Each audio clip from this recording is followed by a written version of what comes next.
and welcome to Final Show Films, A Midsummer Night's Dream. I'm John, the executive producer and director here, and just a few things before we get started. This is our experiment. We are trying to see if we can bring community theater to the live streaming era. So, in that regard, if you like what you see or it's entertaining in any way, please feel free to throw us some money. You can donate to us via PayPal or become a patron via our Patreon, which is linked down below. So we can do this again next year.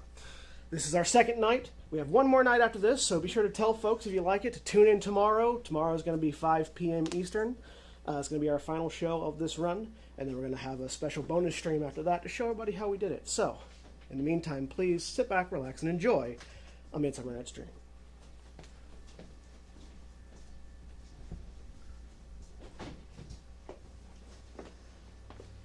Now, fair Hippolyta, our nuptial hour draws on apace.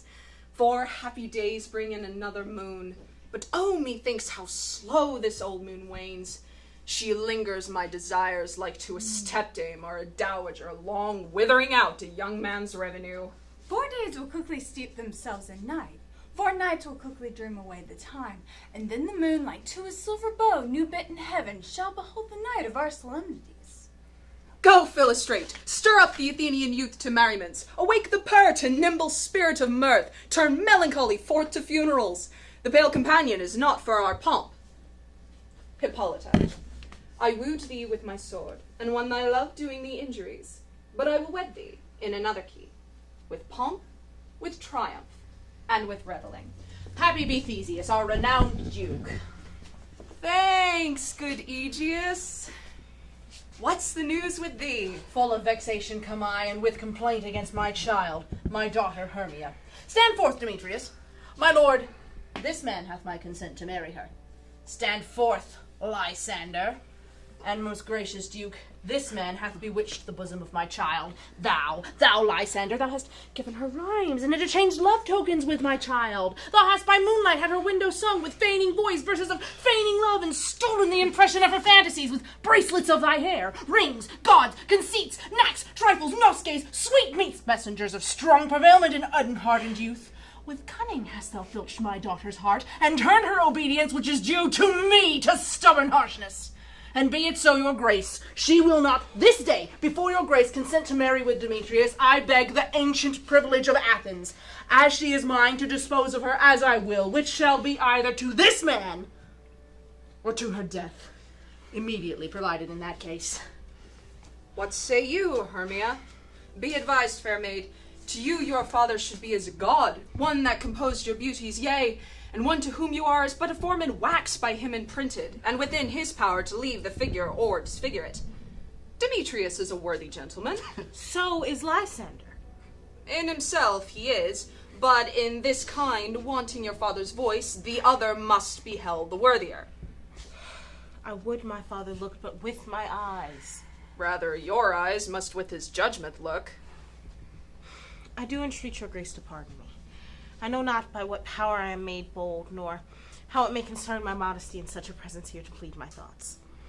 But I beseech your grace that I may know the worst that may befall me in this case, if I refuse to wed Demetrius. Either to die the death, or to abjure forever the society of men. Therefore, fair Hermia, question your desires. Know of your youth, examine well your blood.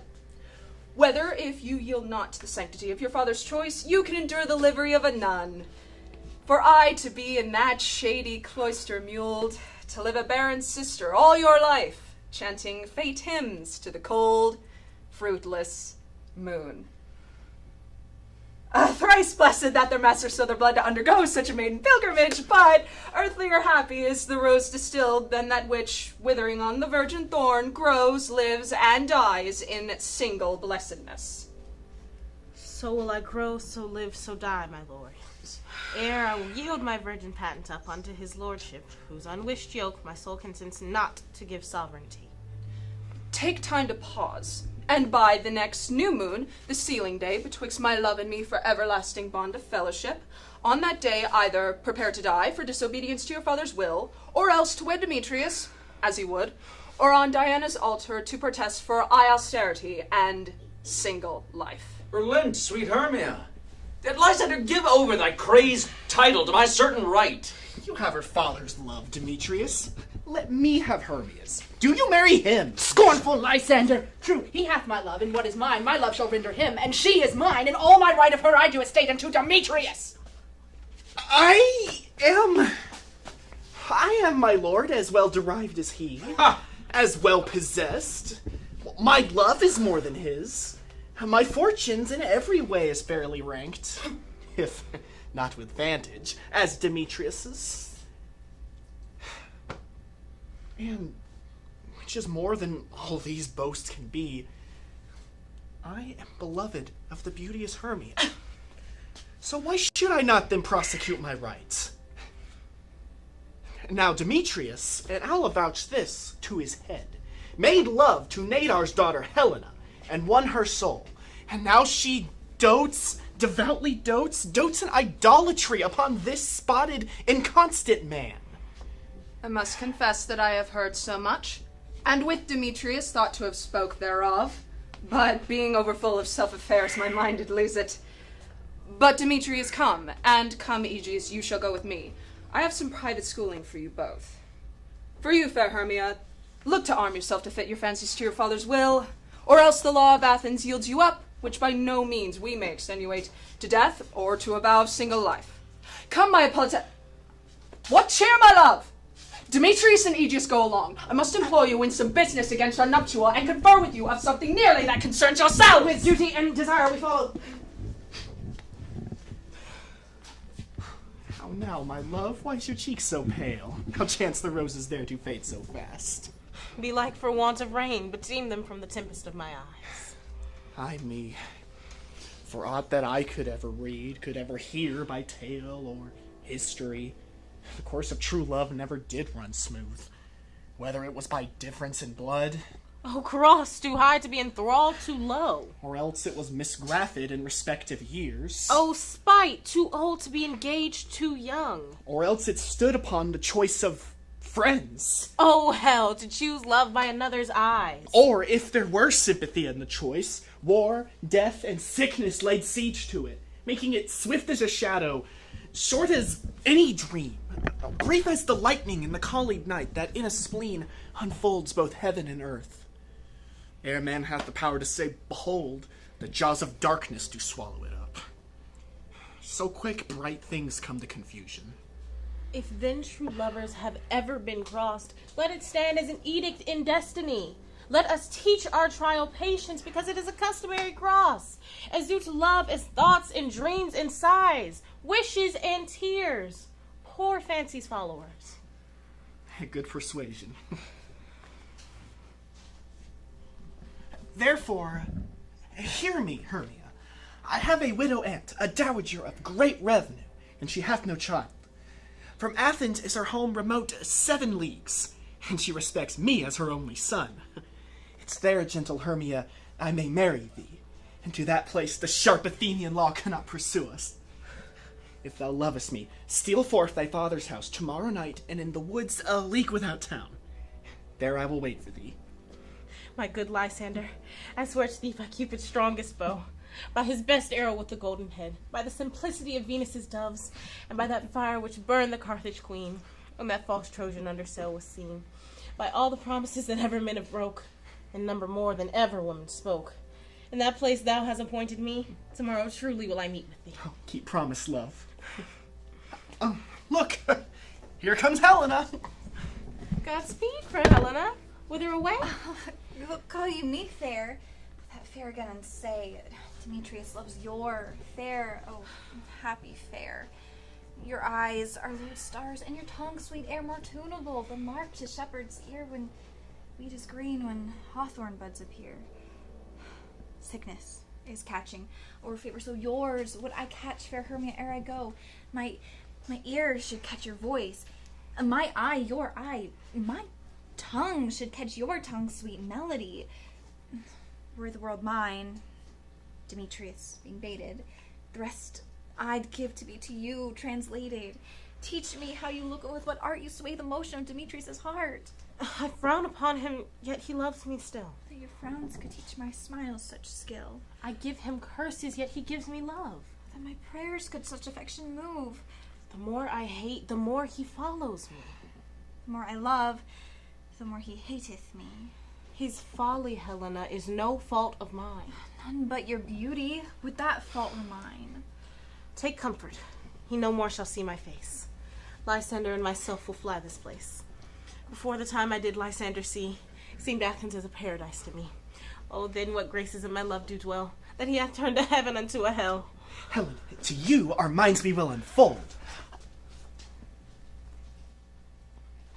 Tomorrow night, when Phoebe doth behold her silvery visage in the watery glass, decking with liquid pearl the bladed grass, a time which lovers' flights doth still conceal, through Athens' gates have we devised to steal.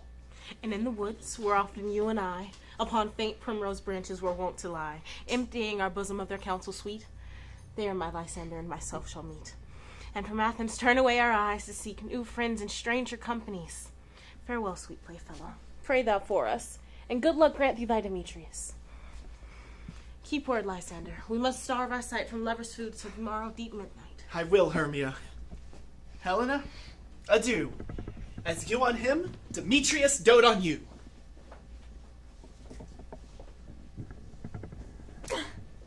How happy some or other some can be. Through Athens I am thought as fair as she. What of that? Demetrius thinks not so. He will not know it all, but he do know. And as he errs, doting on Hermia's eyes, so I, admiring of his qualities, things base and vile, holding no quantity, love can transpose to form and dignity. Love looks not with the eyes, but with the mind, and therefore is winged Cupid painted blind, nor hath love's mind any judgment taste, wings and no eyes figure unheedy haste. Therefore is love set to be a child, because in choice he is so oft beguiled. As waggish boys engame themselves for swear, so the boy love is perjured everywhere. For ere Demetrius looked on Hermia's eyne, he hailed down oaths that he was only mine.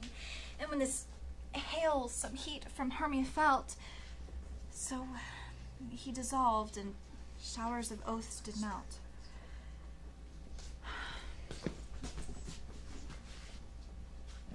I will go tell him of Hermia's flight. Then to the wood will he tomorrow night pursue her. Oh, and for this intelligence, if I have thanks, it is a dear expense, but here in mean I to enrich my pain and have his sight thither and back again.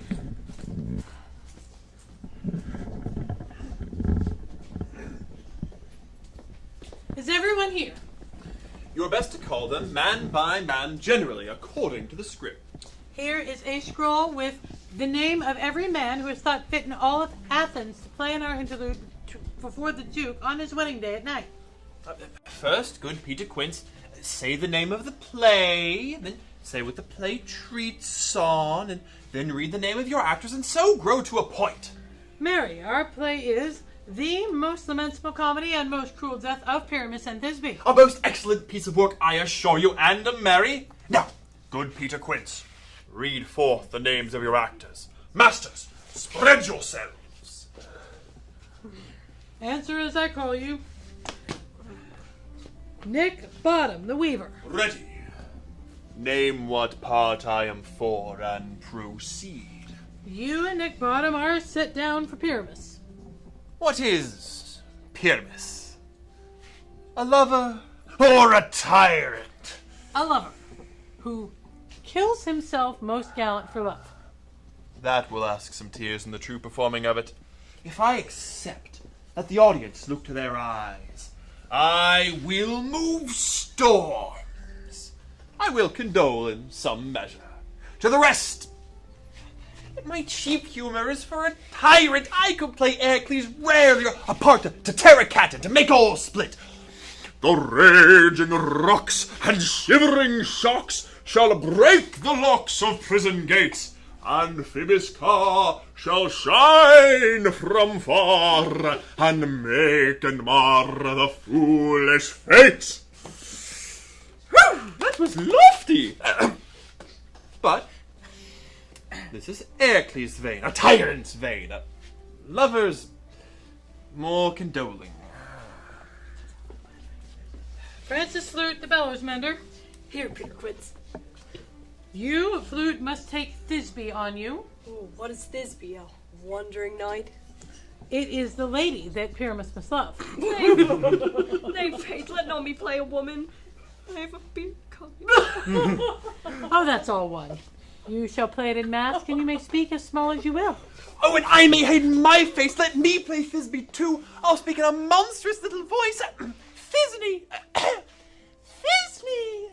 Ah, Pyramus dear, thy lover dear, and lady dear. No. You must play Pyramus. And, Flute, you Thisbe. Well, proceed. Robin Starveling, the tailor. Here, Peter Quince. You must play Thisbe's mother. Tom Snout, the tinker. Here, Peter Quince. You, Pyramus' father. Myself, Thisbe's father. Snug, the joiner. You, the lion's part. And I hope that here we have a play fitted. Pray, if you've got it written, give it me, for I am slow of study. You may do it extempore. It is nothing but roaring. Oh, and I may play the lion's part too. I will roar that will do any man's heart good to hear me roar. I will roar that will make the Duke say, let him roar again. Let him roar again. And you should do it too terribly, thus that you would fright the Duchess and the ladies, thus that they would shriek, and that were enough to hang us all. That would hang us, every mother's son. I grant you, friends, should you fright the ladies, they would have no more discretion but to hang us. But I will aggravate my voice, that I will roar you as gentle as any suckling dove. I will roar you as toward any nightingale. No. You must needs play Pyramus. For Pyramus is a sweet-faced man, a most proper gentleman, as one would see on a summer's day, a most gentleman-like, lovely gentleman. Therefore, you must needs play Pyramus. Well, I accept. What beard were I best to play it in? Why, what you will. I will discharge it in either your orange tawny beard, your straw-colored beard, your purple and grain beard. Oh, your French crown-colored beard, your perfect yellow. Some of your French crowns have no hair at all, and thus you shall play it in bareface. But, masters, here are your parts, and I am to entreat you, request you, and desire you that you con them by tomorrow night, and meet me in the palace wood a mile about the town by moonlight. There shall we rehearse, for if we meet in the city, we shall be dogged with company and our devices known. Meanwhile, I shall draw up a list of properties such as our play wants. I pray you fail me not. There we shall meet, and there we may rehearse most obscenely and courageously. Take pains. Be perfect. Adieu. At the Duke's Oak we meet. Enough! Hold or cut bowstrings.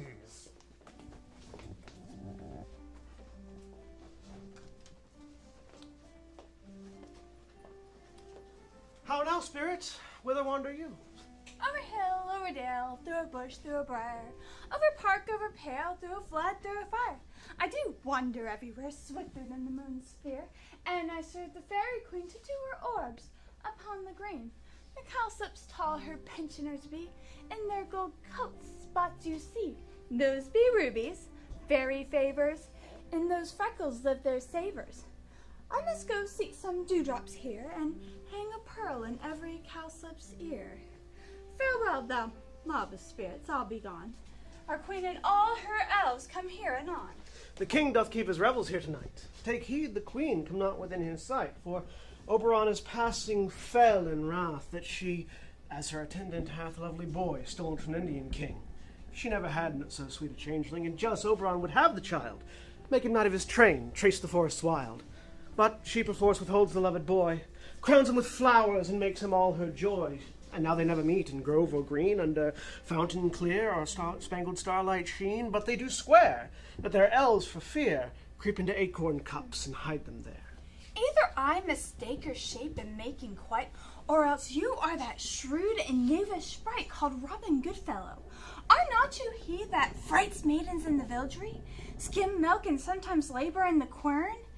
And bootless make the breathless housewife churn, and sometimes to make the drink to bear no barm, mislead night wanderers laughing at their harm? Those that hobgob and call you in, sweet Puck, you do their work and they shall have good luck.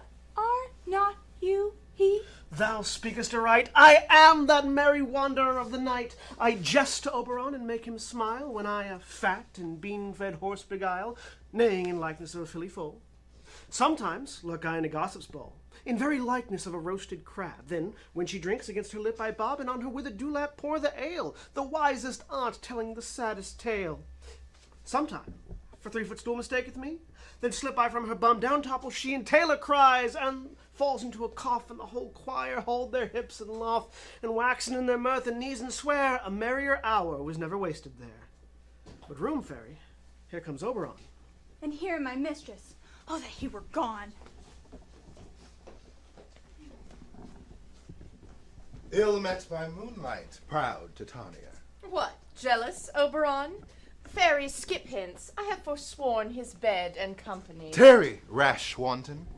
Am not I thy lord? Then I must be thy lady. Why art thou here, come from the farthest steep of India? But forsooth, that bouncing Amazon, your buckskin mistress and your warrior love, to Theseus must be wedded. And have you come to give their bed joy and prosperity? How camest thou thus for shame, Titania? Glance at my credit with Hippolyta, knowing I know thy love to Theseus. Didst thou not lead him through the glimmering night from Perigona, whom he ravisheth, and make him with fair Egeus break his faith, with Ariadne and Antiopa? These are the forgeries of jealousy, and never since the midsummer spring met we in hill and dale, forest or mead, by paved fountain or by rushy brook, or on the beached margent of the seas to dance our ringlets to the whistling wind, but with thy brawls thou hast disturbed our sport. Therefore the moon, piping to us in vain, hath sucked up from the sea contagious fogs, which falling on the land hath caused the pelting rivers to grow so proud they've overborne their continents. And therefore the moon, the governess of floods, hath washed the air so that rheumatic diseases do abound. Through all this distemperature we see the seasons alter. The spring, the summer, the chiding autumn, the angry winter, do change their wonted liveries, so the mazed world by their increase knows not which is which. This same progeny of evil comes from our debate, our dissension. We are their parents and original. Do you amend it then? It lies in you. Why should Titania cross her Oberon? I do but beg a little changeling boy to be my henchman. Set your heart at rest. The fairyland buys not the child of me. His mother was a votress of my order. Full often in the spiced Indian air by night she gossiped by my side, and sat with me on Neptune's yellow sands. But she being mortal, of that boy did die. And for her sake do I rear up her boy, and for her sake I will not part with him. How long within this wood intend you stay? Perchance till after Theseus's wedding day.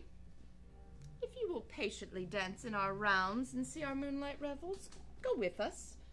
If not, spare me, and I'll shun your haunts. Give me that boy, and I will go with thee. Not for thy fairy kingdom. Fairies away, we chide downright if I'd longer stay. Well, go thy way. Thou shalt not from this grove till I torment thee for this injury. My gentle Puck, come hither. Thou rememberest since once I sat upon a promontory, and heard a mermaid on a dolphin's back uttering such dulcet and harmonious breath, that the rude sea grew civil at her song, and certain stars shot madly from their spheres to hear the sea maid's music. I remember. That very time I saw, but thou couldst not. flying between the cold moon and the earth. Cupid, alarmed. A certain Amy took at a fair vestal throned by the west, and loosed his love shaft smartly from his bow, as it should pierce 100,000 hearts. But I might see young Cupid's fiery shaft quenched in the chaste beams of the watery moon, and the imperial votress passing on in maiden meditation, fancy-free.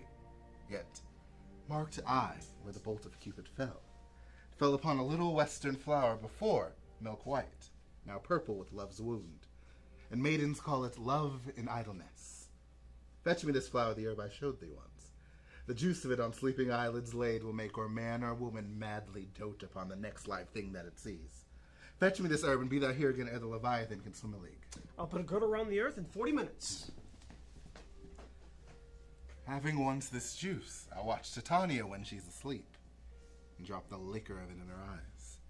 The next thing then she waking looks upon, be it on lion, bear, wolf, or bull, on meddling monkey, or on busy ape, she shall pursue it with the soul of love.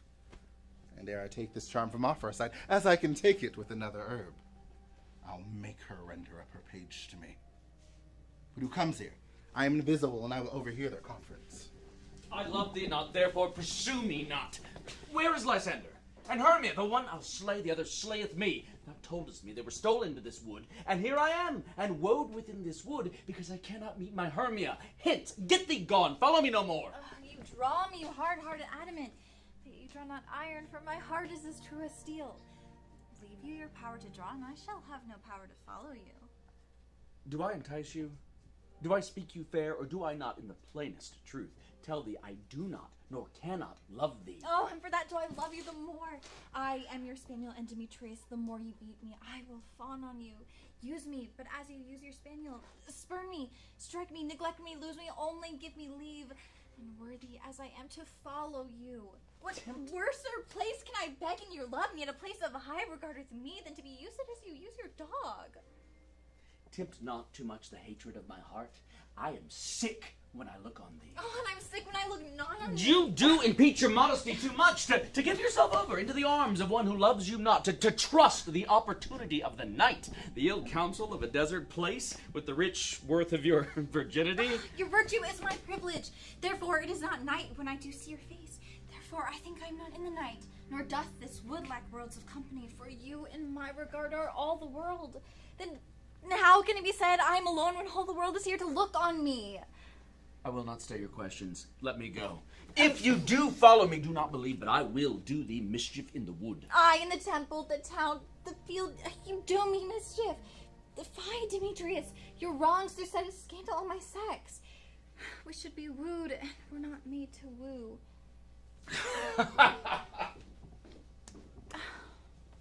Follow thee and make a heaven of hell to die upon the hand I love so well.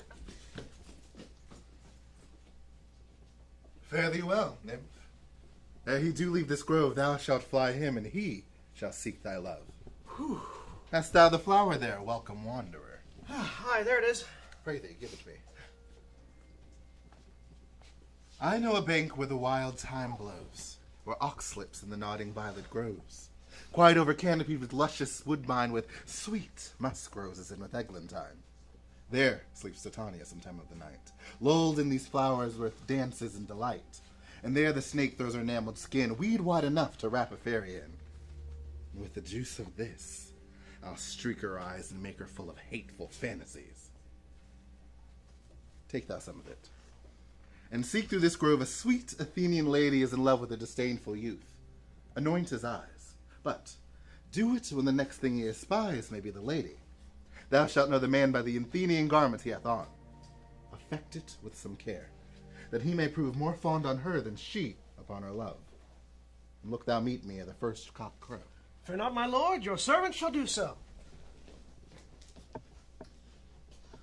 Come, a rondel and a fairy song, and for the third part of a minute hence, some to kill cankers in the musk rose buds, some to war with rare mice for their leathern wings to make my small elves coats, and some to keep back the clamorous owl that nightly hoots and wonders at our quaint spirits.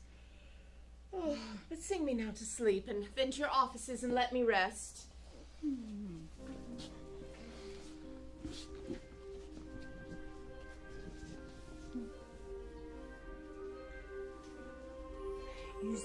rotten snakes with double tongue, thorny hedgehogs be not seen, newts and blind worms do no wrong.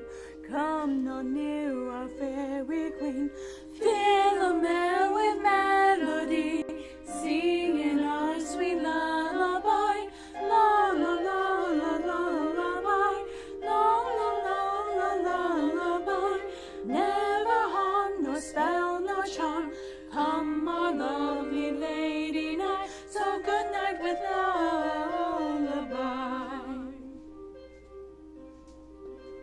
Weaving spiders come not here, hence you long-legged spinners hence. Beetles black approach not near, worms or snails no do offense. Philomel with melody, singing our sweet lullaby. La la la la la lullaby, la la la la la lullaby. Never harm nor spell nor charm. Come, my lovely lady night. So good night with lullaby.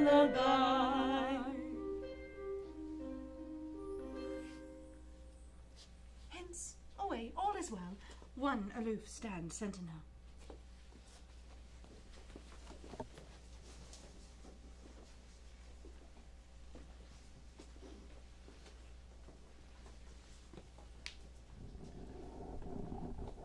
What thou seest when thou dost wake, do it for thy true love take. Love and languish for his sake. Be it ounce or cat or bear, pard or boar with bristled hair, in thine eye that shall appear when thou wakest. It is thy dear. Wake when some vile thing is near.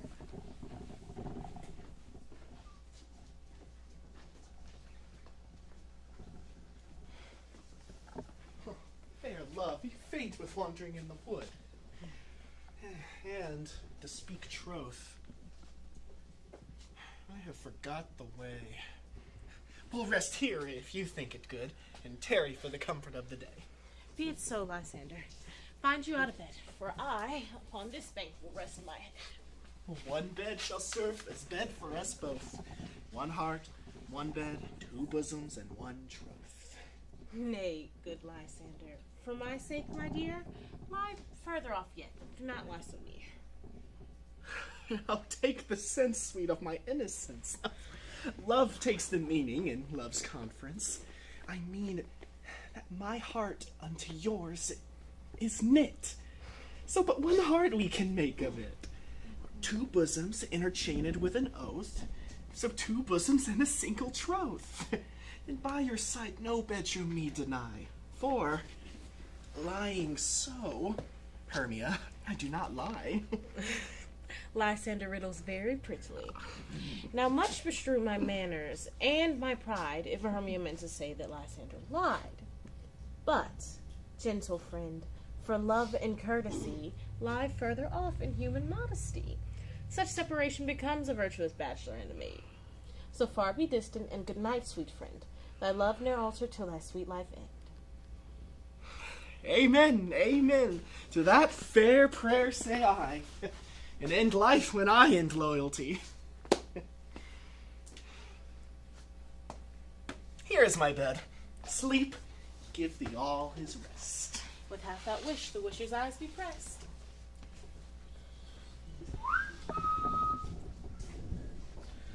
Through the forest have I gone, but Athenian found I none, on whose eyes I might approve this flower's force and stirring love.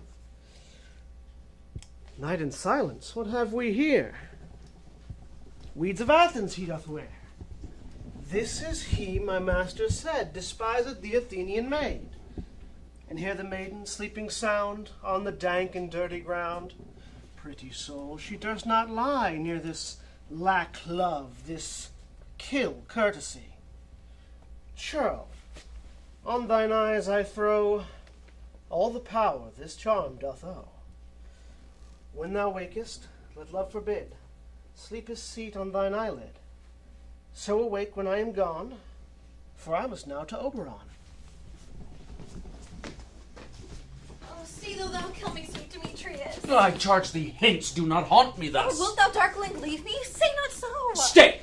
On thy peril, I will go alone. Oh, I am out of breath in this fond chase.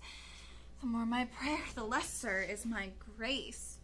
Happy is Hermia where so she lies, for she hath blessed and attractive eyes. How came her eyes so bright? Not with salt tears, if so my eyes are oftener washed than hers. No, I am as ugly as a bear, for beasts that meet me run away for fear.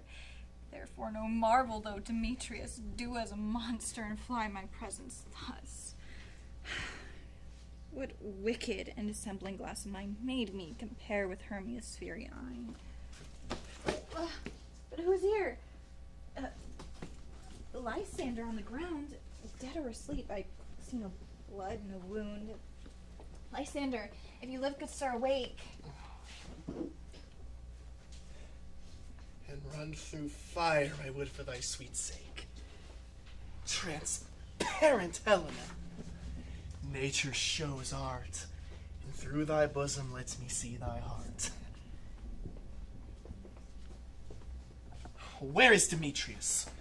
Oh, how fit a word is that name to perish on my sword. Oh, do not say so, Lysander. Say not so. What though he love your Hermia, Lord, what though? Yet Hermia loves you, then be content. Content with Hermia? No, I do repent the tedious minutes I have with her spent. Not Hermia, but Helena I love, who would not trade out a raven for a dove. The will of man is by his reason swayed, and reason says you are the worthier maid. Our things that grow are not ripe till their season, so I being young, till now ripe not to reason. And touching now on the point of human skill, reason becomes the marshal to my will, and leads me to your eyes, which I overlook love's stories told in love's richest book. Wherefore was I to this keen mockery born? When at your hands did I deserve this scorn? It's not enough, young man. It's not enough that I did never know, nor never can deserve a sweet look from Demetrius's eye, but you must flout my insufficiency. Good troth, you do me wrong. Good sooth, you do in such disdainful manner me to woo. But fare you well. First, I must confess, I thought you a lord of more true gentleness. Oh, that a lady of one man refused, should of another therefore be abused.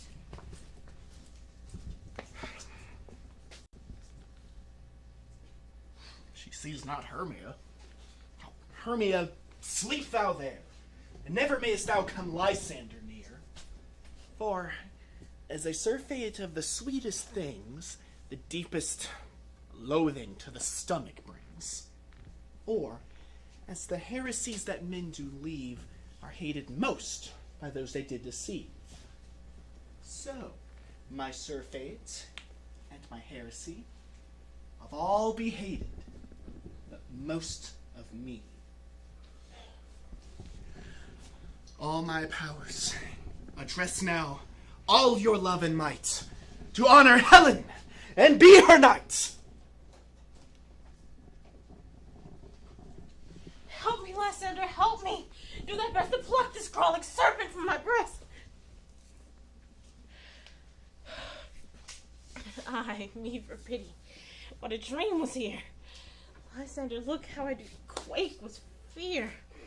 Methought a serpent ate my heart away, and you sat smiling at his cruel ray. Lysander? What, removed? Lysander, Lord. Gone? No sound, no word?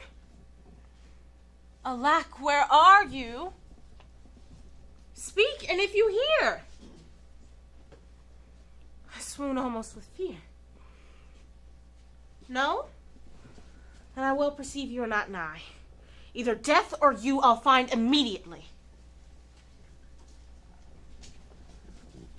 Are we all met? Pat, and here's a marvelous convenient place for our rehearsal. This green plot shall be our stage, that hawthorn break our towering house, and we will do it in action as we shall do it before the Duke. Peter Quince. What sayest thou, bully bottom? There are some things in this comedy of Pyramus and Thisbe that will never please. First, Pyramus must draw forth a sword and kill himself, which the ladies cannot abide. How answer you that? A perilous fear. I believe we must leave the killing out when all is done. Not a whit. I have a device to make all well. Write me a prologue, and let the prologue seem to say that we do no harm with our swords, and that Pyramus is not killed indeed, and for the more better assurance, tell them that I am not Pyramus at all, but Bottom, the Weaver. That should put them out of fears. Well, we shall have such prologue, and it shall be written in 8 and 6. No, let it be written in 2 more. Let it be written in 8 and, 8. Will the ladies not be afraid of the lion? I fear it, I promise you. Oh, you ought to consider with yourselves to bring in. God shield us, a lion among ladies is the most dreadful thing. For there is no wild fowl as fearful as your lion lives. And we ought look to it. Therefore, we should have a prologue that says he is not a lion. No. He must name his name, and half his face must be seen through the lion's neck, and he must speak thus, or to the same defect. Ladies, fair ladies, I would request you, I would wish you, I would entreat you not to fear, not to tremble my life for yours. If you think I come before you as a lion, for pity on my life, no. I am no such beast. I am a man, as other men are. And then let him plainly name his name and tell them that he is, Snug? The joiner! I still don't have my name. Well, if that may be, then all is well. But, gentlemen, there is 2 hard things. The first is we must have moonlight in the chamber. For, as you know, Pyramus and Thisbe do meet by moonlight. Doth the moon shine the night we play our play? Oh, a calendar! A calendar? Look in the almanac. Well, find out moonshine. Find out moonshine. Yes, the moon doth shine that night. Well then, may we leave a chamber window where we perform open and the moonlight might shine through it. Aye, or one must come in with a lantern, dog, and bush of thorns and say he comes to disfigure. That is to present the person of moonshine. Then there is another thing. We must have a wall in the great chamber. For Pyramus and Thisbe, so says the story, do talk through the chink of a wall. You can never bring in a wall. What say you, Bottom? Well, some man or other must present wall. Let him have some loam or some rough cast or some plaster about him to signify wall. Oh, and let him hold his fingers thus, and through this cranny will Pyramus and Thisbe whisper. Well, if that may be, then all is well. Come, sit down, every mother's son, and rehearse your parts. You, Pyramus, you will begin. You will speak your part all at once, and all your cues. When you have spoken your speech, enter into that hawthorn break. And so, everyone according to his cue. What hempen homespuns have we swaggering here, so near the cradle of the fairy queen? What? A play torn? I'll be an auditor, an actor too, perhaps, if I see cause. Pyramus, you begin. Thisbe, stand forth. Thisbe, the flowers of odious savors. Honors!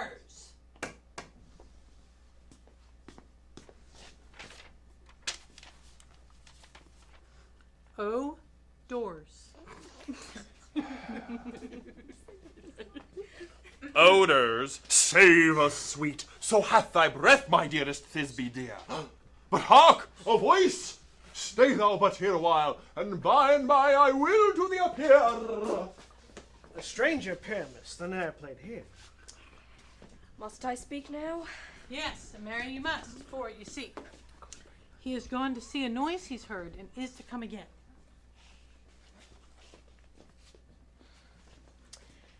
Most radiant Pyramus, most lily-white of hue, of color like the red rose on triumphant briar, most frisky juvenile and eke, most lovely Jew, as true as horse that yet would never tire. I'll meet thee, Pyramus, at Ninny's tomb. Ninus to man. Why, you don't speak that yet. That you answer to Pyramus. You speak all your part at once, cues and all. Pyramus, enter, your cue has passed. It is never tire. As true as horse that yet would never tire. If I were fair, Thisbe, I were only thine. Monstrous, oh strange, we are haunted. Pray masters, fly masters, help. I'll follow you. I'll lead you about around. Through bog, through bush, through brake, through briar. Sometimes a horse I'll be, sometime a hound, a headless bear, sometime a fire. What is this knavery of theirs?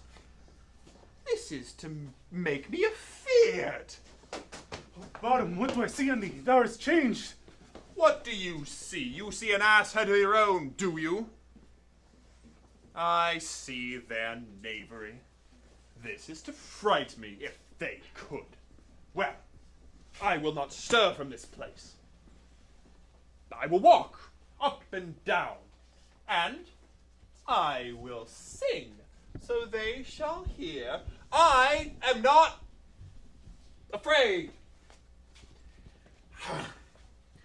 The owl's little cock, so black of hue, with orange and tawny bill, the throstle with his note so true, the wren with little quill. What angel wakes me from my flowery bed? The finch, the sparrow, and the lark, the plain song cuckoo grey, whose note full many man doth mark, and dare not answer nay. But who would set his wit to so foolish a bird? Who would give a bird the lie, though he cry cuckoo never so? I pray you, gentle mortal, sing again. Mine ear is much enamoured of thy note, and my eyes enthralled by thy shape. Thy fair virtue's force perforce doth move me here at first glance to say, to swear, I love thee. Methinks, mistress, you should have little reason for that. And yet reason and love keep little company together nowadays. More's the shame that some honest neighbours won't make them friends. Nay, I can gleek upon occasion. Thou art as wise as thou art beautiful. Not so neither. But if I had enough wit to get me out of this wood, I'd have enough to serve mine own turn. Out of this wood do not desire to go. Thou shalt remain here whether thou wilt or no. I am a spirit of no common rate, and the summer still doth tend upon my state, and I do love thee. Therefore, go with me. I'll give thee fairies to attend on thee, and they shall fetch thee jewels from the deep, while thou on pressed flowers doth sleep. And I will purge thy mortal grossness so that thou shalt like an airy spirit go. Peas blossom, cobweb, moth, and mustardseed. Ready? And I. Where shall we go? Be kind and courteous to this gentleman. Hop in his walks and gambol in his eyes. Feed him on apricots and dewberries, purple grapes, green figs, and mulberries. The honey bag steal from the humble bee, and from what night tapers crop his waxen thighs. To light my fiery glowworm's eyes, to light my love's, to bed and to arise, and pluck the wings from painted butterflies, to fan the moonbeams from his sleeping eyes. Nod to him, elves, and do him courtesies. Hail, mortal. Hail. I beseech your worship's mercy. I beseech your worship's name. Cobweb. Oh, good master. Cobweb? If I prick my finger, I shall make bold with you. I shall desire of you more acquaintance, good master Cobweb. I I pray your name, honest gentleman. Peas Blossom. Good Master Peas Blossom, I pray you commend me to your mother, Mistress Squash, and Master Peas called your father? I shall desire review more acquaintance. I pray your name. Mustardseed. Good Master Mustardseed, I know your patience well. That same giant like ox beef hath devoured many of your kin. I promise your kindness made my eyes water, and now I shall desire of you more acquaintance too. Come, lead him to my bower.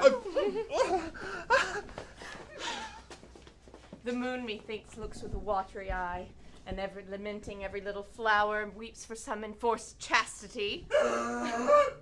Bind my lover's tongue, bring him silently. I wonder if Titania be awaked. Then what it was that next came in her eye, which she must dote on in extremity. Here comes my messenger. Now, mad spirit, what night rule now about this haunted grove? My mistress with a monster is in love. Near to her close and consecrated bower, while she was in her dull and sleeping hour, a crew of patches, rude mechanicals, who worked for bread upon Athenian stalls, were gathered together to rehearse a play, intended for great Theseus' nuptial day. The shallowest thick skin of that barren sort, who Pyramus presented in their sport, forsook his scene and entered into a break. When I him at this advantage take, an ass's null I fixed upon his head, and anon his Thisbe must be answered, and forth my mimic comes. When they him spy as geese who the creeping fowler eye, or russet-painted chuffs many in sort, all rising and calling at the guns' reports that madly sever themselves and sweep the sky, so too at his sight did his fellows fly. And here at our step, o'er and o'er one falls, he murder cries and help from Athens calls. Their senses weak thus make their fears thus strong, that senseless things began to do them wrong. Briars and thorns their apparel snatch, some hats, some coats from yielders all things catch. I led them on in this distracted fear, and left sweet Pyramus translated there. When, so it came to pass, Titania waked, and straightway loved an ass. This falls out better than I could devise. But hast thou yet latched the Athenian's eyes with the love juices I did bid thee do? That is done too. I took him sleeping, and the Athenian woman by his side, that when he waked, of course she must be eyed. Stand close, this is the same Athenian. This is the woman, but not this the man. Why do you rebuke him that loves you so? Lay your bitter breath on your bitter foe. Now I but chide, but I should use thee worse. For thou, I fear, hast given me cause to curse. If thou hast slain Lysander in his sleep, being o'ershoothed in blood, plunge in the deep and kill me too. The sun was not so true unto the day as he to me. Would he have stolen away from sleeping Hermia? I'll believe as soon as this whole earth may be bored, and may the moon through the censure creep and so displease her brother's noontide with the antipodes. It cannot be but thou hast murdered him. So should a murderer look, so dead, so grim. So should the murdered look, and so should I, pierced through the heart with your stern cruelty. But you, the murderer, look as bright and clear as yonder Venus in her glimmering sphere. What's this to my Lysander? Where is he? Ah, good Demetrius, will thou give him me? I'd rather give his carcass to my hounds. Out, dog! Out, cur! Thou drivest me past the bounds of maiden's patience. Hast thou slain him, then? Henceforth be never numbered among men. Oh, once tell true even for my sake. Does thou have looked upon him being awake? And hast thou killed him sleeping? Oh, brave touch, could not a worm and adder do so much? An adder did it, for with doubler tongue than thine. Thou serpent! Never adder stung. You spend your passion on a misprized mood. I'm not guilty of Lysander's blood. I pray thee then tell me he is well. And if I could, what should I get there for? A privilege never to see me more, and from thy hated presence part I so, whether he be dead or no. There's no following her in this vein. Here, therefore, for a while I will remain. For sorrow's heaviness doth heavier grow, for debt that doth bankrupt sleep doth sorrow owe. What hast thou done? Thou hast mistaken quite and laid the love juice on some true love's sight. Of thy misprision must perforce ensue some true love turned, and not a false turned true. Then fate o'errules, one man holding troth, a million fail, confounding oath on oath. About the wood go swifter than the wind, and Helena of Athens look thou find. All fancy sick she is and full of cheer, with sighs of love that cost the fresh blood dear. By some illusion see thou bring her here. I'll charm his eyes again she do appear. I go, look how I go, swifter than an arrow from a Tartar's bow. Flower of this purple dye, hit with Cupid's archery, seek an apple of his eye. When his love he doth espy, let her shine as gloriously as the Venus of the sky. When thou wakest, if she be by, beg of her for remedy. Captain of our fairy band, Helena is here at hand, and the youth mistook by me, pleading for a lover's fee. Shall we their fun pageant see? Lord, what fools these mortals be. Stand aside. The noise they make will cause Demetrius to awake. Then at once we'll two woo one, and that must needs be sports alone. And these things do best please me that befall preposterously. Why should you think that I should woo in scorn? Scorn and derision never come with tears. Look, when I vow I weep, and vows so born of their nativity all truth appears. How can these things in me seem scorn to you, bearing the badge of faith to prove them true? You do advance your cunning more and more. When truth kills truth, oh devilishly afraid these vows are Hermia's. Do you give her o'er? We oath with oath, and you will nothing weigh. Your vows to her and me, put into scales, will even weigh, and both as light as tails. I had no judgment when to her I swore. Nor none in my mind, now you give her o'er. Demetrius loves her, he loves not you.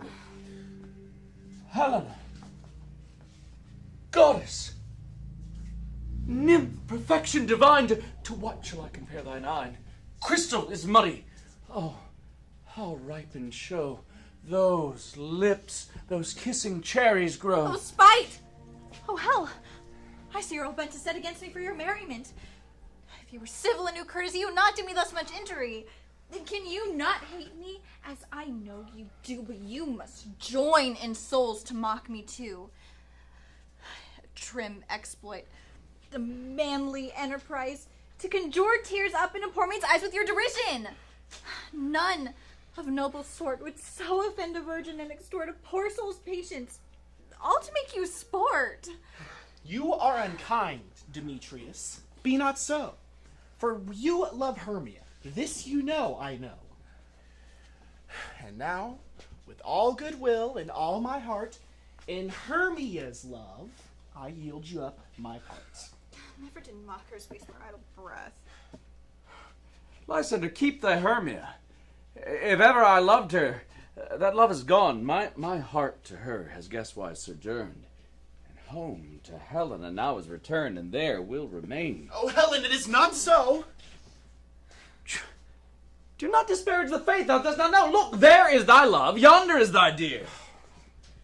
Dark night, that from the eye his function takes, the ear more quick of apprehension makes, wherein it doth impair the seeing sense, and pays the hearing double recompense. Thou art not by mine eye, Lysander, found. My ear, I thank it, brought me to thy sound. But why unkindly didst thou leave me so? Why should he stay, whom love doth press to go? What love could press Lysander from my side? Lysander's love, that would not let him bide. You speak not as you think. It cannot be. Lo, she's one of this confederacy. I perceive they have conjoined all three to fashion this false sport in spite of me. Injurious Hermia, most ungrateful maid, have you conspired? Have you with these contrived to bait me with this foul derision? Is all the counsel we two have shared, the sisters' vows, the hours we have spent when we have chid the hasty-footed time for parting us, is all forgot? All school days' friendship and childhood innocence? And will you rent our ancient love asunder to join with men in mocking your poor friend? It is not friendly, 'tis not maidenly. Our sex as well as I may chide you for it, but I alone do feel the injury. I am amazed at your words. I scorn you not. It seems that you scorn me. Having it said, not set Lysander as in scorn to follow me and praise my eyes and face, and made your other love Demetrius, who but now did spurn me with his foot, to call me goddess, nymph, divine and rare, precious, celestial. Wherefore he speaks this to her he hates, and wherefore doth Lysander deny your love, so rich within his soul, and tender me, forsooth, affection, but by your setting on, by your consent. What though I be not so in grace as you, so fortunate, so hung upon with love, but miserable most to love unloved. This you should pity rather than despise. I understand not what you mean by this. I do. Persever, counterfeit, sad looks, make mouths at me when I turn my back, wink each at other, hold the sweet jest up. This sport well carried shall be chronicled. If you had any pity, grace, or manners, you would not make me such an argument. But fare you well, 'tis partly my own fault, which either death or absence soon shall remedy. Stay, gentle Helen, hear my excuse, my love, my life, my soul, fair Helen. Excellent. Sweet, do not scorn her so. Hey, if she cannot entreat, I can compel. Thou canst compel no more than she entreats. Thy words have no more strength than her weak prayers. Helen, I love thee, by my life I do. I swear that by which I will lose for thee, proving him false that says I love thee not. I say I can love thee more than he can do. If thou say so, withdraw and prove it to Come, him. quick! Lysander, where'd you tinsel this? Away! No, he'll pretend to break free, and then follow after, but come not, you are a tame man. Go. Get you gone, you dwarf! You minimus of hindering knockass maid, hated potion! Hence! Why are you grown so rude? What changes his sweet love?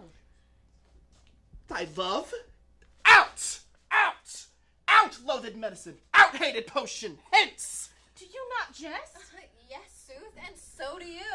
Demetrius, I will keep my word with thee. I'd rather I had your bond. It seems to me you were held by a weak bond, but I'll not trust your word. What, should I hurt her, strike her, kill her dead?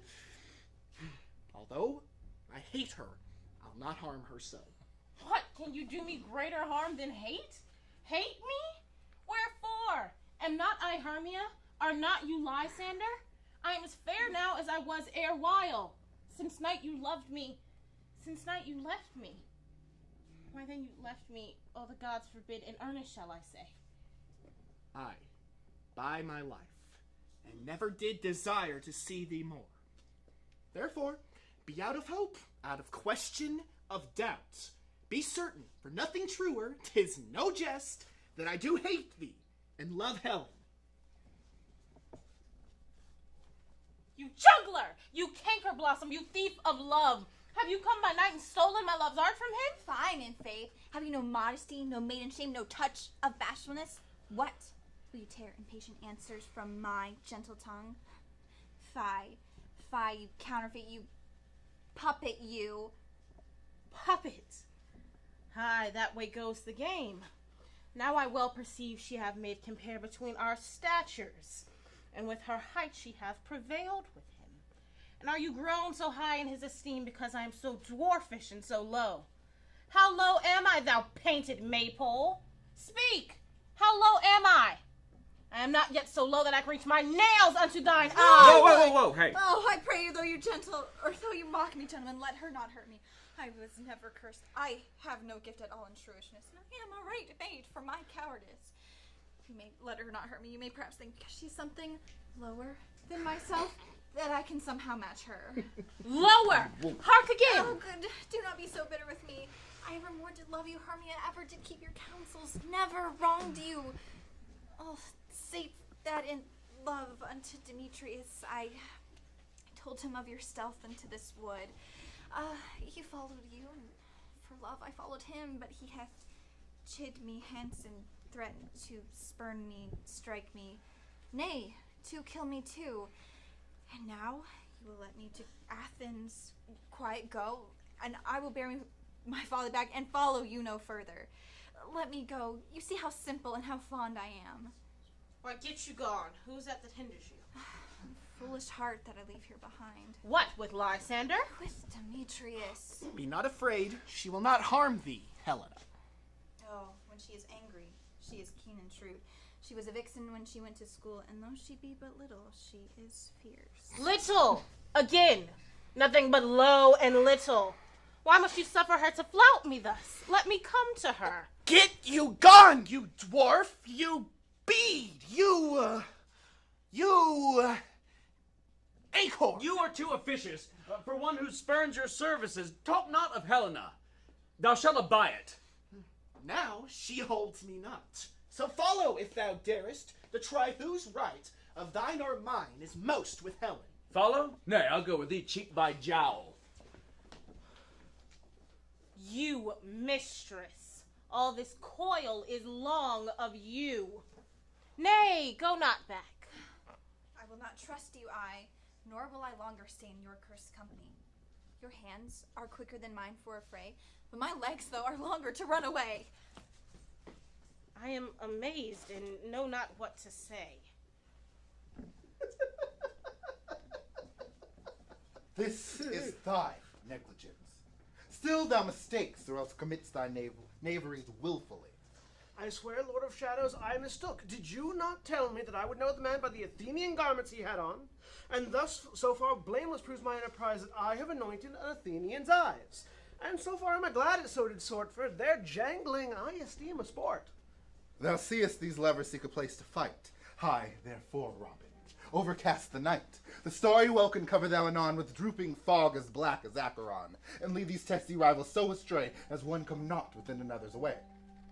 Like to Lysander sometime frame thy tongue, then stir Demetrius up with bitter wrong, and sometime rail thou like Demetrius, and from each other look thou lead them thus, till o'er their brows death counterfeiting sleep, with leaden legs and batty wings doth creep. Then hush this herb into Lysander's eye, whose liquor hath this virtuous property to take from thence all error with his might, and make his eyeballs roll with wonted sight. When they next wake, all this derision shall seem a dream and fruitless vision, and back to Athens shall the lovers wend, with league whose date till death shall never end. And whiles I in this affair do thee employ, I'll to my queen and beg her Indian boy. And then I will her charmed eye release from monsters' view, and all things shall be peace. My lord, we must make haste, for night swift dragons do cut the clouds full fast. And yonder shines Aurora's harbingers, at whose light ghosts troop home from churchyards, damned spirits all, who willfully exile themselves from light, must for aye consort with blacked-browed night. But we are spirits of another sort. I with the morning's love have oft made sport, and like a forester the groves may tread, even to the eastern gate all fiery red. Opening on Neptune its fair blessed beams, turns into yellow gold as salt green streams. But notwithstanding haste, make no delay. We may effect this business yet or day. Up and down, up and down. I will lead them up and down. I am feared in field and town. Goblin, lead them up and down. Here comes one. Where art thou, Demetrius? Speak thou now. Over here, thou coward! I will be with thee straight. Follow me then to plainer ground. Lysander, speak! Thou coward, now run away! Where art thou fled? Speak in some bush! Where dost thou hide thy head? What is thou speeding to the stars, telling the bushes that thou lookst for wars and will not come? Come, thee child, thee miscreant, I'll whip thee with a rod. He is defiled that draws a sword on thee. Yea, art thou there? Follow me then, we'll try no manhood here.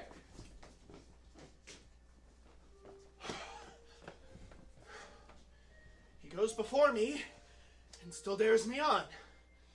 I come where he calls, and he's gone. Oh, the villain is much lighter heeled than I. I followed fast, but faster he did fly.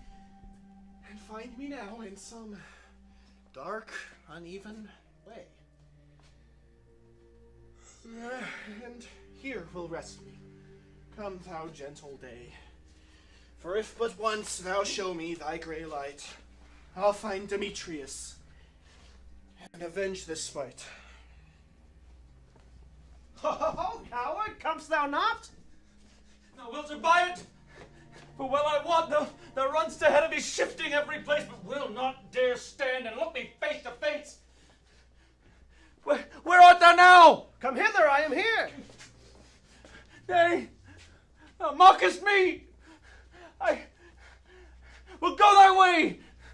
Thou wilt buy it dear if ever I thy face by daylight see. But no,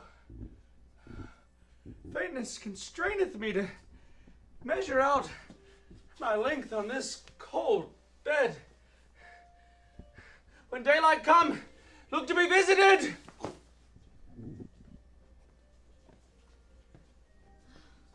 weary night, a long and tedious night of bake thy hours. Shine comforts from the east that I may back to Athens from daylight, from these my poor company to test. And sleep, which sometimes shuts up sorrow's eye. Steal me a while from mine own company. Come but three, yet one more. Two of both kinds makes up four. Ah, here she comes, cursed and sad. Cupid is a knavish lad, thus to make poor females mad. Never so weary, never so in woe, bedabbled with the dunes, orned with briars. I can no further crawl, no further go. My legs can keep no pace with my desires. Here will I rest me till break of day. Heaven shield Lysander if they meet a fray.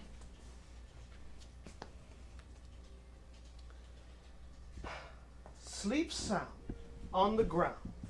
I'll apply to your eye gentle love a remedy. When thou wakes, take true delight in the sight of thy former lady's eye. And the country proverb shown, that every man shall have his own.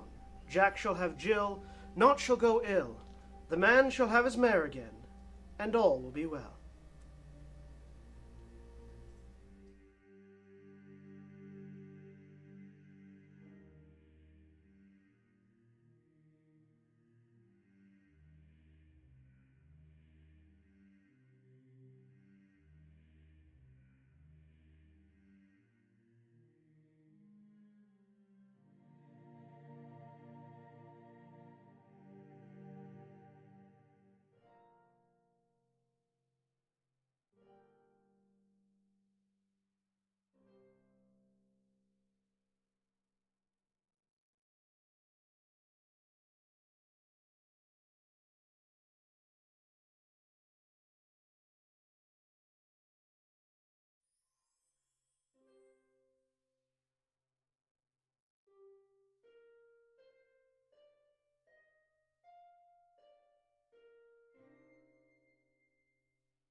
Come, sit thee down upon this flowery bed, while I thy amiable cheeks do coy. I'll stick musk roses in thy smooth sweet head, and pet thy fair large ears, my gentle joy. Where's Peas Blossom? Here, ready. Scratch my head, Monsieur Peas Blossom. Where's Cobweb? Here. Ah, good Monsieur Cobweb. Get you your sword about you, good Monsieur, and go kill me a red-hip tumblebee on top of a thistle, and bring me back the honey bag. And, good Monsieur, do not fret yourself too much on the action, and, good Monsieur, make sure the honey bag break not. I would be loath to have you overflown with a honey bag. Ah, good Signor. Where's Monsieur Mustardseed? Ready? Ah, take my nief, Monsieur. Leave your courtesy. What's your will? Only to help Monsieur Cobweb to scratch. He thinks I am marvels hairy about the face. I must to a barber's, for I am but a tender ass. If my hair do but tickle me, I must scratch. Wilt thou hear music, my sweet love? Oh, I've a reasonable good ear in music. Let's have the tongues and the bones. Or say, my sweet love, what thou desirest to eat. Truly a peck of provender, or I could munch your good dry oats, or methinks I have a great desire to a bottle of hay. Good hay. Sweet hay hath no fellow. I have a venturous fairy I could send to seek the squirrel's hoard and fetch thee new nuts. I'd much rather a handful or two of dried peas. But let your men not disturb me. I have an exposition of sleep come upon me. Of course. Lay down, and fairies be gone and be always away. Thus the woodbine, the honeysuckle gently entwist. So doth the female ivy enring the barky fingers of the elm. Oh, how I love thee, how I dote on thee.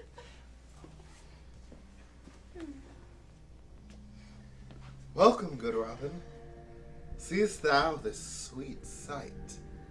Her dotage now I do begin to pity. For meeting her of late behind the woods, seeking sweet favors for this hateful fool, I did upbraid her and fall out with her. For she his hairy temples then had rounded with a coronet of fresh and fragrant flowers. And that same dew, which sometime on the buds, was wont to swell like round and orient pearls, stood now within the pretty Floriette's eyes like tears that did their own disgrace bewail. When I had at my pleasure taunted her, and she in mild terms begged my patience, I then did ask for her changeling child, which straight she gave me, and her fairy sent to bear him to my bower in fairyland. And now I have the boy. I will undo this hateful imperfection of her eyes.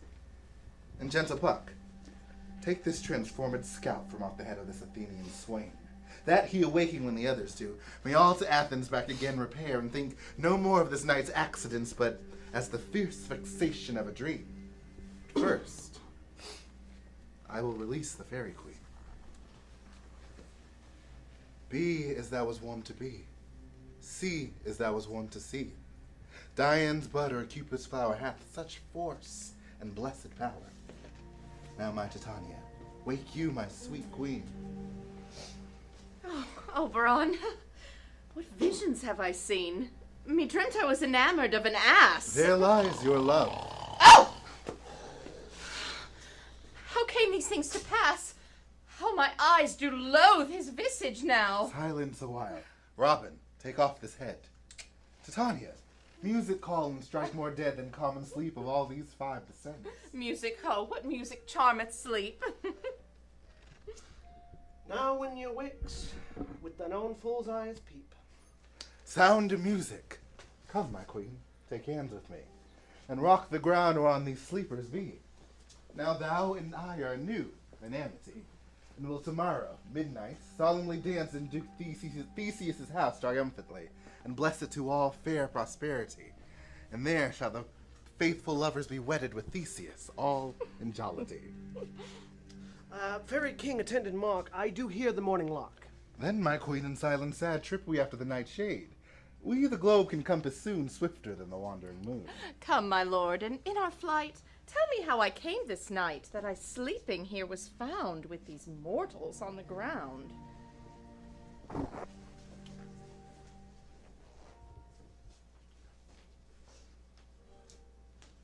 Go, one of you, find out the forester. For now our observation is performed, and since we have the wayward of the day, my love shall hear the music of my hounds.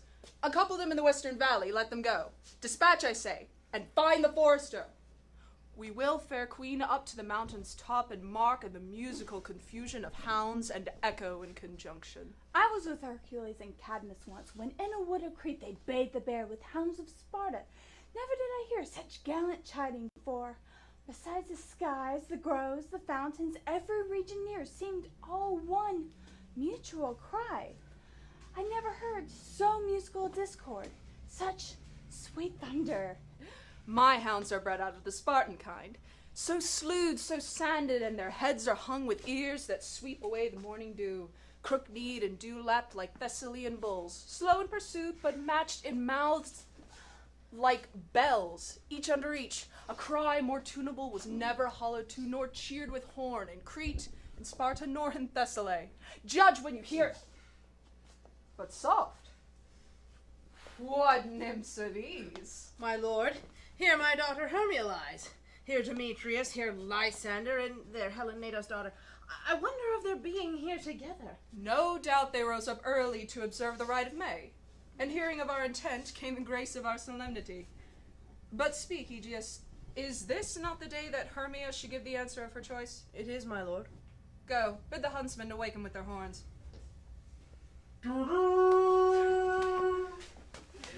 Good morrow, friends. St. Valentine is past. Begin these wood birds but to couple now. Pardon, my lord. I pray you all. Stand up! I know you two are rival enemies.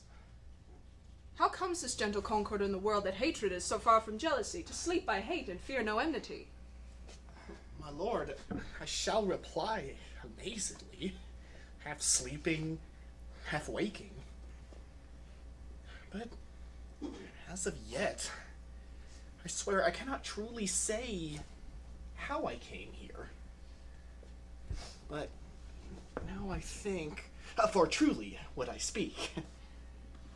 Now do I bethink me? It is, I came with Hermia hither. Our plan was to be gone from Athens, so we might, without the peril of the Athenian law. Enough, my lord, you have enough! I beg the law upon his head! They would have stolen away. They would have thereby defeated you and me. You of your wife, me of my consent that she should be your wife. Good my lord. Fair Helena told me of their flight into this wood, and I, in my fury, followed them. And she in her fancy followed me. But, my lord, I wot not by what power, but by some power it is. My love to Hermia has melted as the snow. The object and pleasure of mine eye is all Helena. But as in sickness, I did loathe this food. But now as in health, my natural taste is returned to me, and I do wish it, love it, long for it, and will remain forever true to it.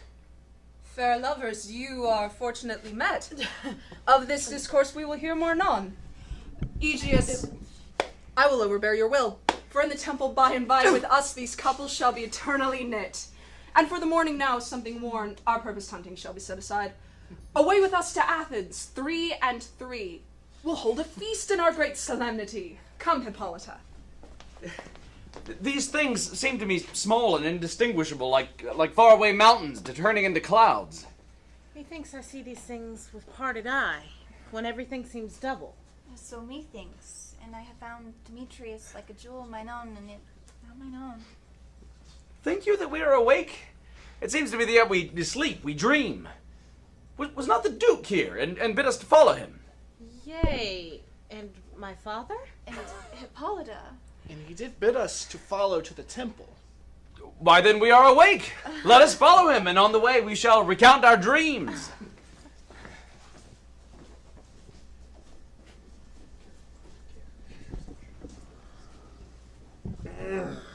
When my cue comes, call and I will answer. My next is most fair Pyramus. Peter Quince, Flute the bellows mender, Snout the tinker, starveling.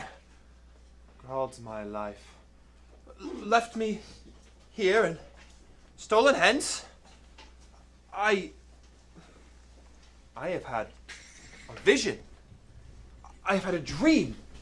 Past the wit of man to say what dream it was.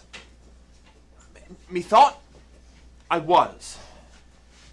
There is no man can say what methought I was. Methought I was, and methought I had, but man is but a patched fool if he will offer to say what methought I had. Man's eyes are not able to hear, man's ears are not able to see, his hand is not able to taste, his tongue to conceive, nor his heart to report what dream it was. I shall have Peter Quince write a ballad of this dream, and it shall be called Bottom's Dream, for it hath no bottom. And I shall sing it in the latter end of the play before the Duke. Peradventure, to make it the more sincere, I'll sing it at a death.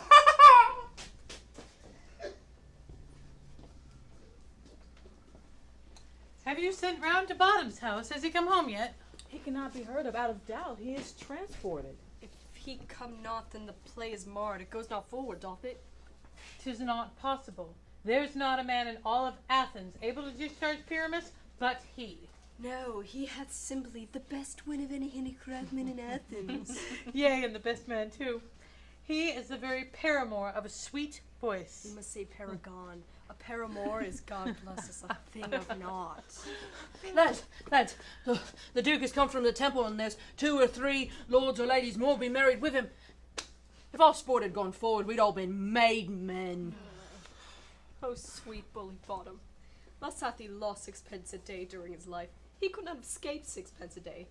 And the Duke had not given him 6 a day for playing Pyramus, I'll be hanged. He would have deserved it. 6 a day playing Pyramus or nothing. Where are these lads? Where are these hearts? Oh, Bottom, most courageous day, most happy hour. Masters, I am to discourse wonders, but ask me not what for. If I were to tell you, I am not true Athenian. I will tell it all right as it fell out. Do tell, sweet Bottom. Not a word of me. All that I will say is that the Duke hath dined. Get your apparel together. New strings to your beards, new ribbons to your pumps. The short and the long of it is, our play is preferred.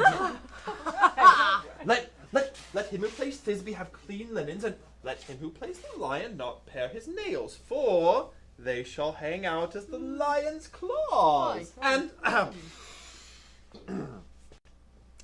most dear actors, eat no onions or garlic, for we are to utter sweet breath, and I do not doubt but they will say it is a sweet comedy. Away! Go away!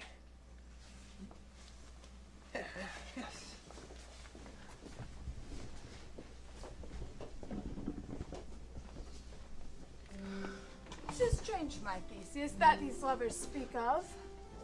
More strange than true. I never may believe these antique fables nor these fairy toys. Lovers and madmen have such seething brains, such shaping fantasies that apprehends more than cool reason ever comprehends. The lunatic, the lover, and the poet are of imagination all compact. One sees more devils than vast hell can hold. That is the madman. The lover, all is frantic, sees Helen's beauty in a brow of Egypt. The poet's eye in a fine frenzy rolling doth glance from heaven to earth, from earth to heaven.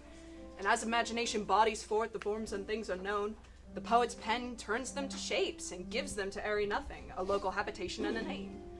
Such tricks hath strong imagination that, if it were to apprehend some joy, it comprehends some bringer of that joy. or in the night, imagining some fear.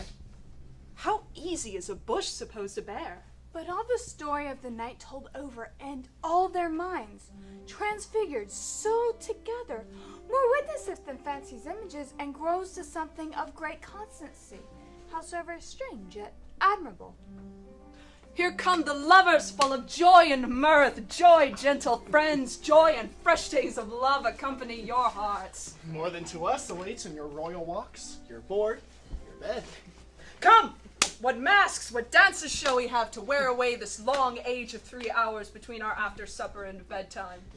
Where is our usual manager of mirth? What revels are in hand? Is there no play to ease the anguish of a torturing hour? Kulp illustrate. Here, mighty Theseus. Say, what abridgment have you this evening? What masks, what music? How shall we beguile the lazy time, if not with some delight? I have here a brief many sports are rife. Take pick of which your majesty would see first. The battle with the centaurs, to be sung by an Athenian eunuch to the harp. I'll have none of that. That I have told my love and my glory of my kinsman Hercules. The ride of the tipsy bacchanals, tearing a Thracian singer in their rage. That is an old device, and it was played when I from Thebes came last to conquer. The thrice three muses, mourning for the death of learning, late deceased in beggary. That is some satire, keen and critical, not sorting with a nuptial ceremony. A tedious brief scene of young Pyramus and his love Thisbe, very tragical mirth. Merry and tragical? Tedious and brief. That is hot ice and wondrous strange snow. How shall we find the concord of this discord? A play there is, my lord, some 10 words long, by which, my lord, it is too long, and tedious it is, which makes it tedious and brief. And tragical it is, my lord, for Pyramus therein doth kill himself, which, I will admit, when I saw rehearsed, did make mine eyes water, but the passion of loud laughter never shed. What are they that do play it? Hard-handed men that work in Athens and never labored in their brains until now, only to bequeath their unbreathed memories for your lordship's nuptials. And we will hear it.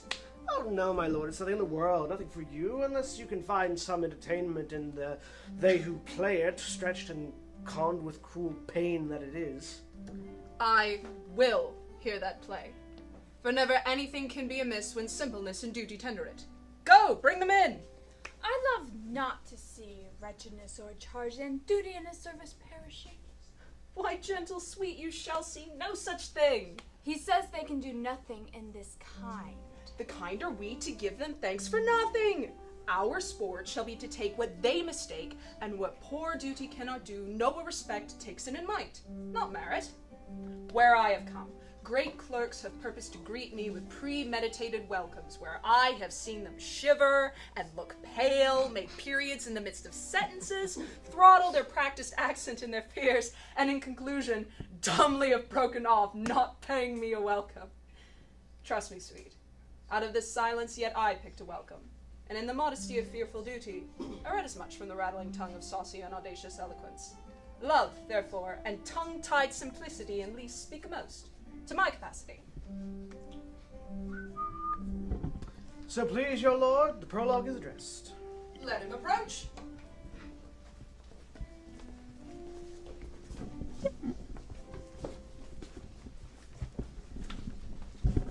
If we offend, it is...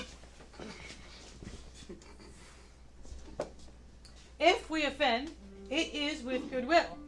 That you should think we come not with goodwill to show our simple skill, that is the true beginning of our end. Consider, then, we come but in despite. We do not come as minding to content you, our intent is all for your delight. We are not here that you should repent you. The actors are in hand, and by their show you shall know all that you are like to know. This fellow doth not stand upon points. He hath read his prologue like a rough colt. He knows not the stuff. A good moral, my lord. It is not enough to speak, but to speak true. Indeed, he hath played on his prologue like a child on his recorder. A sound, but not in government. His speech was like a tangled chain, nothing impaired, but all disordered. Who's next?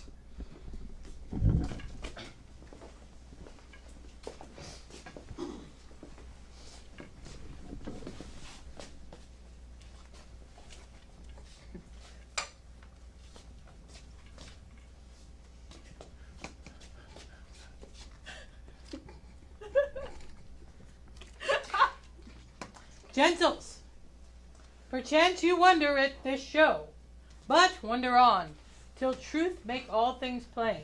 This man is Pyramus, if you would know. This beauteous lady, Thisbe, is certain. This man with lime and rough cast doth present Wall, that vile Wall which did our lovers sunder, and through Wall's chink, poor souls, they are content to whisper, at the which let no man wonder. This man with lantern, dog, and bush of thorn presenteth moonshine, for, if you will know, by moonshine our lovers did think no scorn to meet at Ninus' tomb, there to woo. This grisly beast, which Lion hight by name, the trusty Thisbe, coming forth by night, did scare away, or rather, did affright. And as she fled, her mantle did she fall, which Lion, vile with bloody mouth, did stain. Anon comes Pyramus, sweet youth and tall, and finds his trusty Thisbe's mantle slain, whereat with bloody blameful blade, he bravely breached his boiling bloody breast. And Thisbe, tarrying in mulberry shade, did die. For all the rest, let Lion, moonshine, Wall, and lovers twain at large discourse, while here they do remain. I wonder if the lion be to speak. No wonder, my lord, one lion may when many asses do.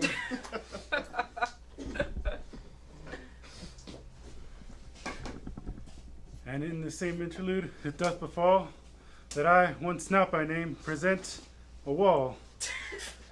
And such a wall as I would have you think, that had in it a crannied hole or chink, through which the lovers Pyramus and Thisbe did whisper often, very secretly, this loam, this rough cast, and this stuff does show that I am that same Wall. The truth is so. And this cranny right and sinister, through which the fearful lovers hard to whisper. Would you desire lime and hair to speak better? That is the wittiest partition that e'er I heard, my lord. Oh, Pyramus draws near the wall. Silence. Oh, grim look at night. Oh, night with hue so black. Oh, night, whichever art, when day is not. Oh, night. Oh, night. Alack, alack, alack. And thou, O Wall, O sweet and lovely Wall, thou standst between her father's ground and mine. And thou, O Wall, O sweet and lovely Wall, show me thy chink to blink through with mine eye. Thanks, courteous Wall. Jove shield thee well for this.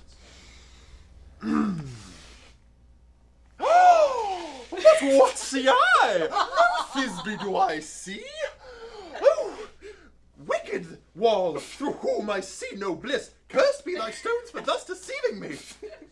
The wall, methinks, being sensible, should curse again. No, in fact he should not. Deceiving me is Thisbe's cue. She is to enter now. You shall see it fall pat as I have told you. Look! Here she comes!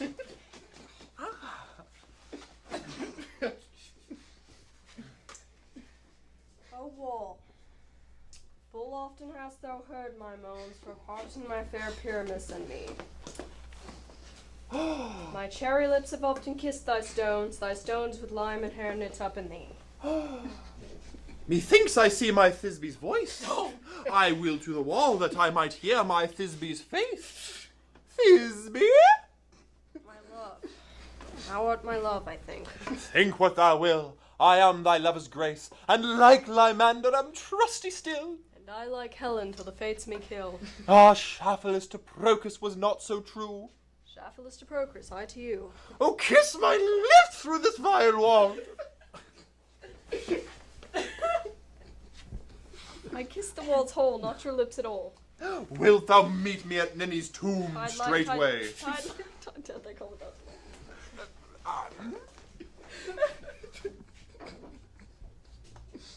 And thus, my part being done so. Now, while my part being done so, and being done while away doth go. Now is the wall down between the two neighbors. There's no remedy, my lord, when walls are so willing to hear without warning. This is the silliest stuff that ever I heard. The best in this kind are but shadows, and the worst are no worse if imagination amend them. It must be your imagination then, and not theirs. If we imagine no worse of them than they of themselves, they may pass for excellent men. Here come two noble beasts in, a man and a lion.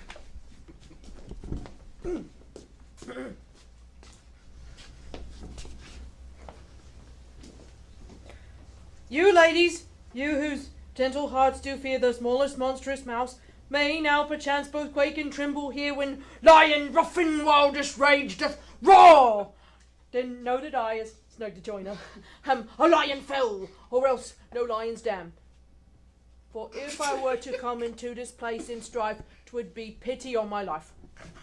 A very gentle beast, and of good conscience. That is the best beast that e'er I saw, my lord. This lion is very fox for his valor. True, and a goose for his discretion. Oh no, my lord, for the valor cannot carry the discretion, for the fox carries the goose. His discretion, I am sure, cannot carry his valor, for the goose carries not the fox. It is well, leave it to his discretion, and let us listen to the moon. This lanthorn doth the horny moon present. You should have worn the horns on his head.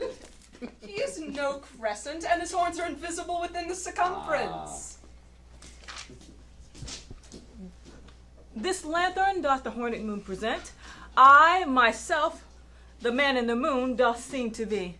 This is the greatest error of all the rest. The man should be put into the lanthorn. How else is the man in the moon? Oh, he dares not go in there, my lord, for the candle is already in snuff. I'm weary of this moon. Would he would change? It appears by this small light of discretion that he is in the wane. But yet, in all courtesy, within reason, we must stay the time. Proceed, moon. All I have to say is to tell you that this lanthorn is the moon, I, the man in the moon, this thorn bush, my thorn bush, this dog, my dog. All of these should be in the lantern. How else are they the man in the moon? But silence, here comes Thisbe. This is old Ninny's too. Where is my love? Oh, rah! Well roared, lion! Well run, Thisbe! Well shown, moon. Truly, the moon shines with a good grace. Well moused, lion! Oh, wait, here comes Pyramus. And so the lion vanished. I thank thee, moon, for thy sunny beams. I thank thee now for shining now so bright. For by thy gracious golden glittering gleams I trust to take of truest Thisbe sight. But stay, O spite! But mark, poor knight! What dreadful dole is here? Thy mantle good, what stained with blood. Approach, ye furies fell. O fates, come, cut thread and thrum, crush, quail, conclude, and quell. This this passion and the death of a dear friend would go near to make a man look sad. This drew my heart, but I pity the man. Wherefore nature didst thou lions frame? For lion vile hath here deflowered my dear, who is no, which was the fairest dame that ever loved, that ever liked, that ever looked with cheer. Come, tears, confound, out sword and wound, sword.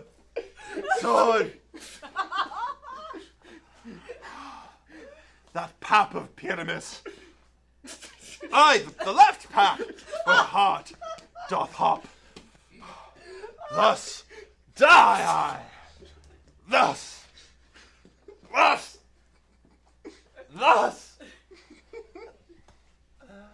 Now I am dead.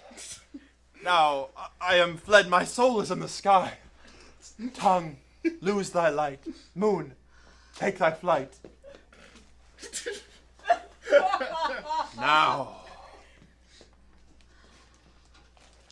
Die! Die! Die!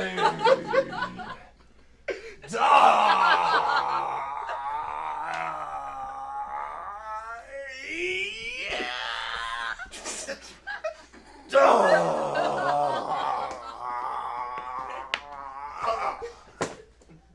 No die but an ace for him, he is all one. Less than an ace, man, for he is dead, he is nothing. With the help of a surgeon, he might yet recover and yet prove an ass. How chance moonshine is gone before Thisbe comes back and finds her lover? She will find him by starlight. Here she comes, and her passion ends the play. Methinks she should not use a long one for such a Pyramus. I hope she'd be brief. Oh, a mote will change the balance. Which Pyramus, which Thisbe is the better? He for a man, God warn us. She for a woman, God bless us. Oh, she has spied him already with those sweet eyes. And thus she means vitalised.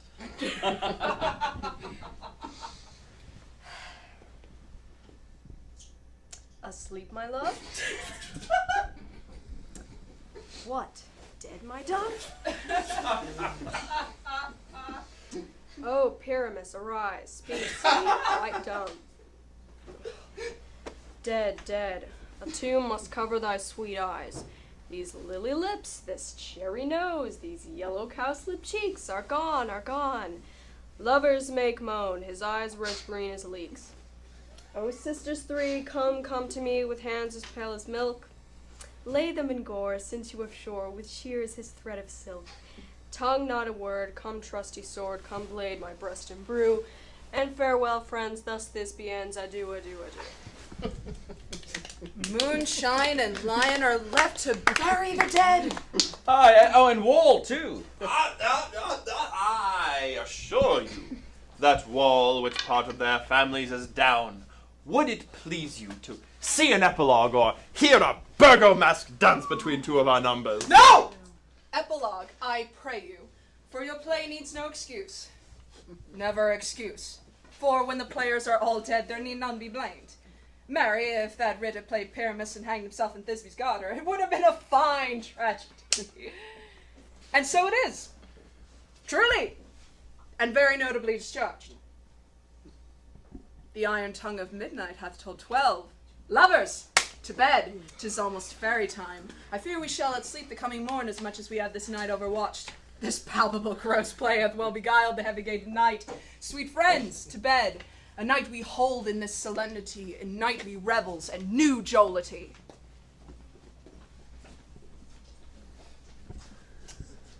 Now the hungry lion roars, and the wolf behowls the moon, whilst the heavy ploughman snores, all with heavy task for done. Not to worry, not a mouse shall disturb this hallowed house, for I am sent with broom before, to sweep the dust behind the door.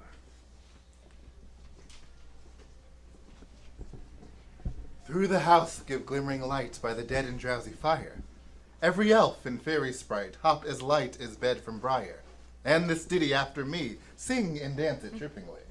First rehearse your song by rote, with each word a warbling note. Hand in hand with fairy grace, we shall sing and bless this place.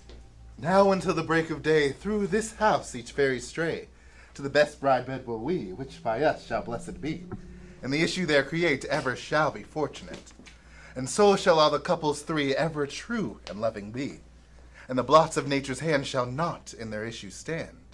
Never mole, hair lip, nor scar, nor mark prodigious such as our despised in nativity shall upon their children be.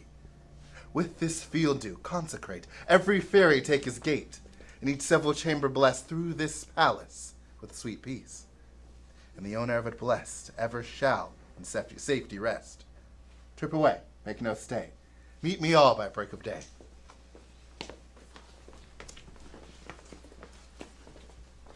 If we shadows have offended, think but this, and all is mended, that you have but slumbered here while these visions did appear, and this weak and idle theme no more yielding but a dream.